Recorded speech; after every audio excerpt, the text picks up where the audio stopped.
I want to talk to you today about why bigger is better. When I was 4 years old, I went outside to play with the kids in the neighborhood. And some older kids, I think they were 6 years old, pointed at me and called me a midget and laughed at me. And I really managed not to weep in the neighborhood, because if you cry in the hood, you might as well move to a different country. And I ran home to my mother and burst in tears and said, "Mommy, Mommy, I'm never playing outside in the neighborhood again. They laugh at me and call me a midget. It's much safer to stay at home and watch MTV." And my mom looked at me and said, "You're now going outside. And I'm locking the door. And you cannot come home until you have at least 2 friends." So I went outside, because you don't mess with the Jewish Russian mother. And she locked the door. And I came back home only after I met Rotem and Limor, my 2 best friends, throughout the entire period of elementary school. This story is the foundation of my education. And it's also the foundation of who I am today. I was born 28 years ago in communist Romania. Now, the thing about communist Romania is that there is no medication, no painkillers, nothing. My mother is 22 years old, her first birth, after 3 days of labor pain in the cold snow, when all they did was to pour some cold water on her and to say, "Calm down, woman, don't scream so loud." I, a tiny baby with an exceptionally large head, pop out into the world. The communist doctors gather around her and say, "Never mind. You'll have more children. You are more than welcome to leave this baby at one of the orphanages we have around town."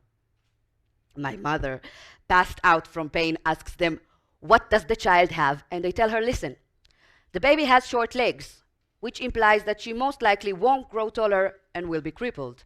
And she also has a large head. A large head implies of fluid in her brain. Fluid in the brain is a child which have mental retardation, which means you have a child which is both retarded and potentially crippled. Better luck on the next one." My terrified mother pulls me out of their hands, and we arrive in Israel.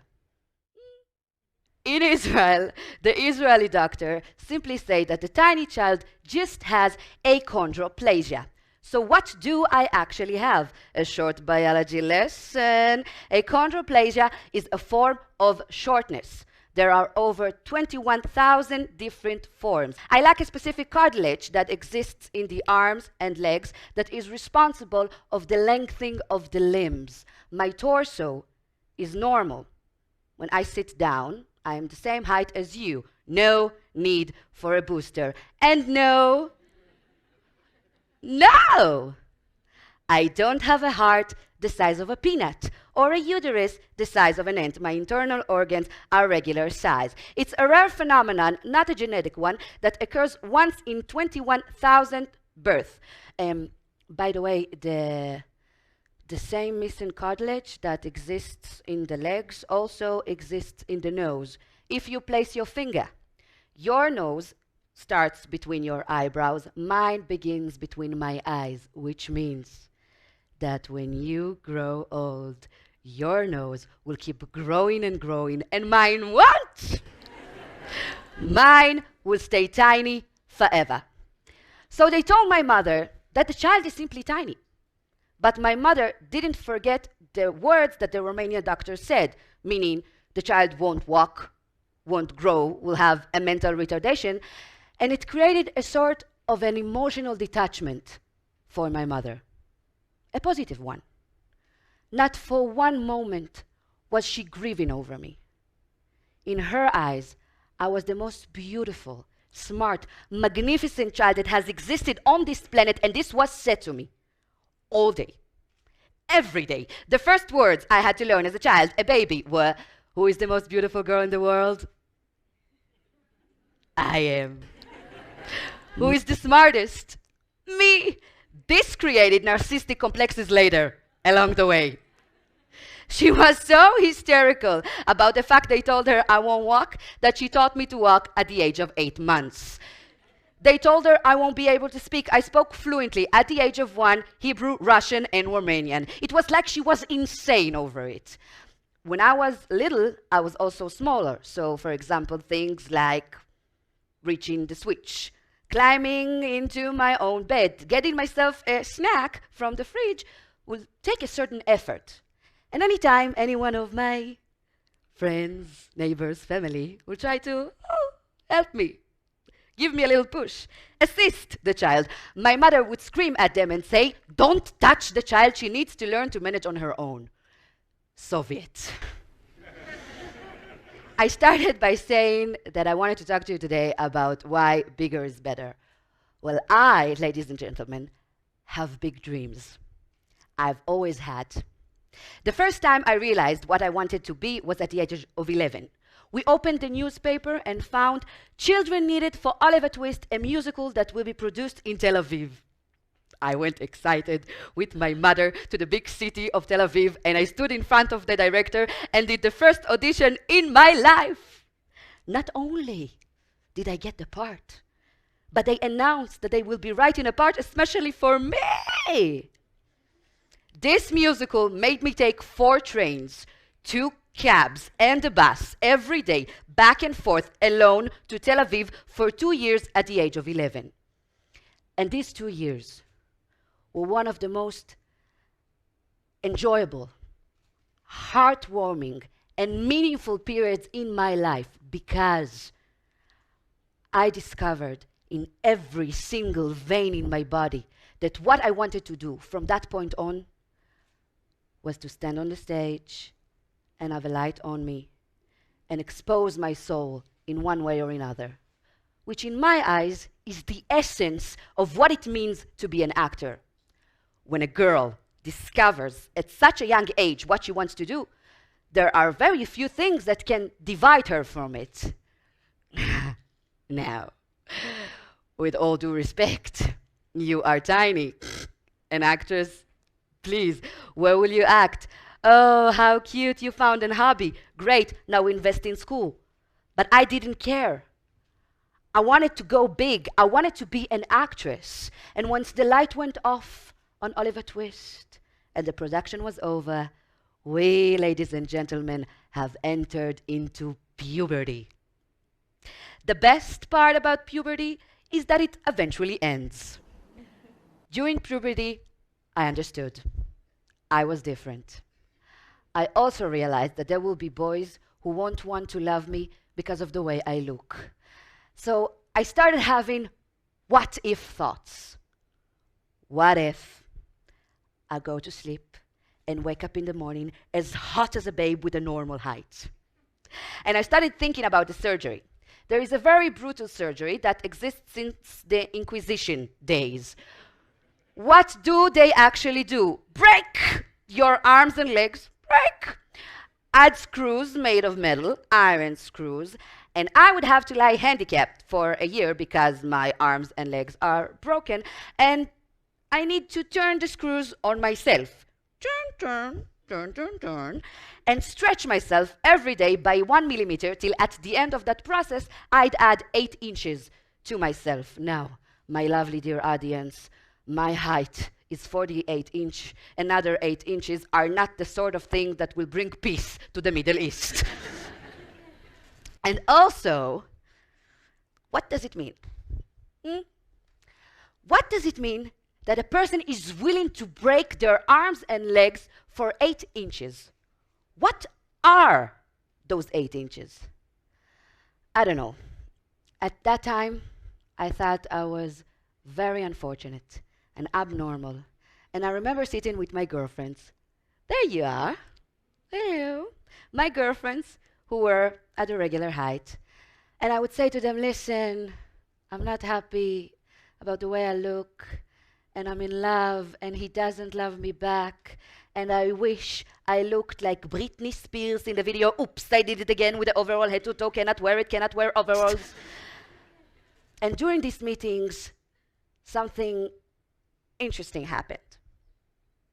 My friends, who were at a normal height would say the exact same things. They were also unhappy with the way they looked. They also loved someone, and he didn't always love them back. And they too aspired to look like the conventional female physical images they show us on TV. That's when I realized that the fact that I lack 8 inches in my arms and legs don't make me any more different than anyone else. Everyone carries their own baggage. Some are not happy about their weight, their color, their family. Some have ADHD, some have divorced parents, and some have all of the above. Just because I'm missing 8 inches in my arms and legs doesn't make me any more different than anyone else.